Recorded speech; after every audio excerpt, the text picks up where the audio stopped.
Earlier this week, I posted a comparison video between my Beretta 92 Elite LTT and my Wilson Combat Centurion Tactical Beretta 92.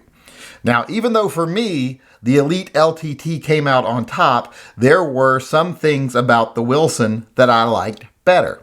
One of the things I liked better on the Wilson was that it had a magazine guide down here at the bottom of the grip, whereas this gun just has a flat mainspring housing here. There's no magazine guide. Well, in that video, I said, well, for 50 bucks, you can change that, though, on this gun and make it more like what I liked better about the Wilson. Well, a lot of people sent me emails asking, well, if it costs 50 bucks, that's one thing, but how hard is it to actually change? So today I thought I'd make a video here showing you how hard it is to actually change it. I actually picked up one of the Wilson Combat magazine guides here, and I'm going to take this and put it on the Elite LTT today. Now, the first thing I'm going to have to do is take the grips off this gun. These are cool hand grips, by the way, for people that are asking. I got these off of Amazon. It's just cool hand Beretta grips, and you'll find it. I have to undo the screws here, and I'll get these right off. Oh, FYI here, I see a lot of people trying to pry their grips off after they take the screws out. Just reach up in the magwell and pop it from behind. So much easier. Oh, before I actually take off the grips here, I wanted to answer a question I got from a lot of people when I showed that I bought the new Berettas. A lot of people ask what this little blue cup is that comes inside the Beretta case. Well, this is something I've actually talked to people who work for Beretta about. And this cup isn't really for anything practical whatsoever. It serves two purposes. It holds the gun in place in the case because the case they use doesn't have a cutout for the gun. So it basically just keeps the gun from shifting around in the case, and it provides extra stability for the soft plastic of the case so that it doesn't collapse. That's all this thing does. If you want to take it out and use it for something, you can, but it's really just a piece of filler for your case. I'm really kind of surprised at how many people didn't figure that out on their own, but, I guess I shouldn't be too surprised because there are a lot of people out there that didn't know, so there's your answer. Now, to change out that mainspring housing here, you're going to have to remove this pin. And be careful because this is under spring tension. Like I say, it is a mainspring housing. Now, some of the older guns just have a roll pin here, but the newer guns usually have a solid pin. I much prefer the solid pin. So let's go ahead and get that punched out of there. Hammer the pin all the way out, then take the gun, set it base down on the ground, and then pull out the punch. Pops right out. Definitely going to save this, probably use it on one of the guns that has the lanyard loop because I'm really not crazy about the lanyard loop.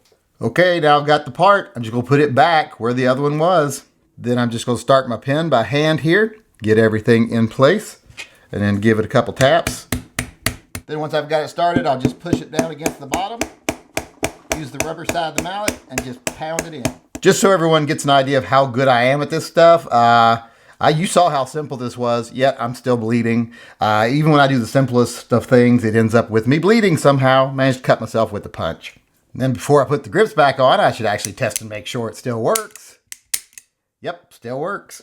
Now to put the grips back on here, one thing I am going to do a little different is the LTT comes standard with these stainless steel grip screws. They look great with the black grips, but not so great with the red grips. So I'm going to change them out to some black screws. One of the good things about those cool head grips is they actually come with some really nice black grip screws. So I'm just going to use the ones that came with the grip.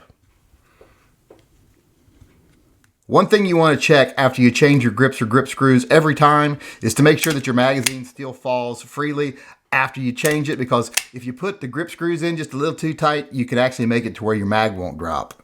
So there you have it, super easy. It's now got the mag guide on the bottom here. So now when the 18 round magazines that I ordered come in, they will actually look a lot better on the bottom of this because they'll have this little piece backing them up here. They won't look like they stick down so far. So not only is this functional in helping guide your magazines, makes it look a little better if you put the extended mags in. This is still the 15 round mag. I've got the 18 rounders on order from Grab a Gun.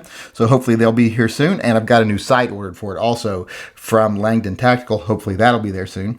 I'll show you those when I get them and I'll put them on the gun. But for now, just wanted to show you how easy that is to install and possibly for everyone out there forever solve the mystery of Beretta's little blue cup.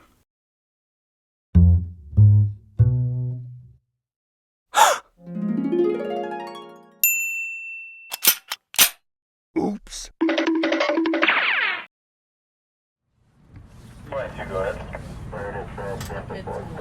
26 South Rose. Greenfield. Station 1 call, retone that please. 10-4. Captain 4 to go to that location also.